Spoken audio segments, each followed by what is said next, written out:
So next up is anyone like traveling here? Yeah? So our next speaker took time to travel all over the world and had some financial implications and it was a grand trip, and Teresa will be up here now to tell you all about it.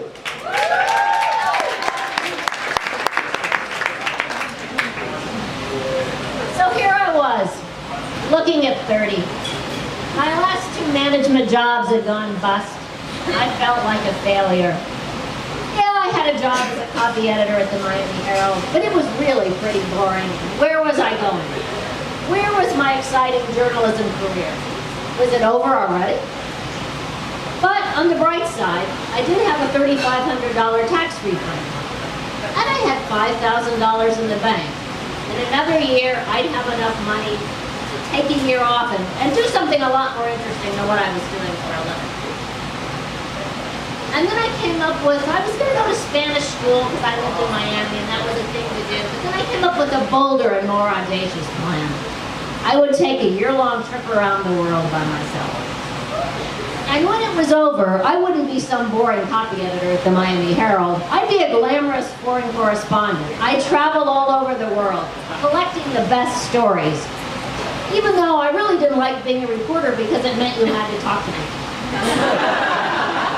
So 14 months later, I did it. I quit my job. I saw the Berlin Wall and the Great Wall of China. I bargained for a rug and a Casbah in Tangier. I did my first ever scuba dive on Australia's Great Barrier Reef. I traveled in a village in Thailand with 9 Buddhist monks. Sounds like a life-changing experience, didn't it? So I thought I'd come home and write something like Eat, Pray, Love way before Elizabeth Gilbert. Except this had been a budget trip, and I'd lost 20 pounds, the food was so bad. I'd been to lots of churches, and I hadn't found God in any of them. And, I did not bring home a tall, dark, and handsome Brazilian. So, broke and unemployed, I moved into my parents' basement. And I started to try to write the great American whatever I was going to write, and I couldn't come up with anything to say. I'd been on a trip around the world, I'd done all kinds of things. Why wasn't there a story in that? So, 6 weeks went by, I hadn't written anything. The Miami Herald called and said, "Do you want your copy editing job back?" And I got on the next plane. People would ask me about the trip around the world, and I didn't know what to say. It hadn't been fun, it had been hard. This was before Airbnb, this was before there was even an internet. And I knew I had done something important. I had spent all my money and then some. I knew it was worth it. I just didn't know why. Could you really spend a year traveling around the world, go to 30 countries and 5 continents, and come back the exact same person you were when you left? Yes. Maybe. It took me a long time to figure out what I had really learned from the trip around the world. I realized at some point that I was no longer a shy person.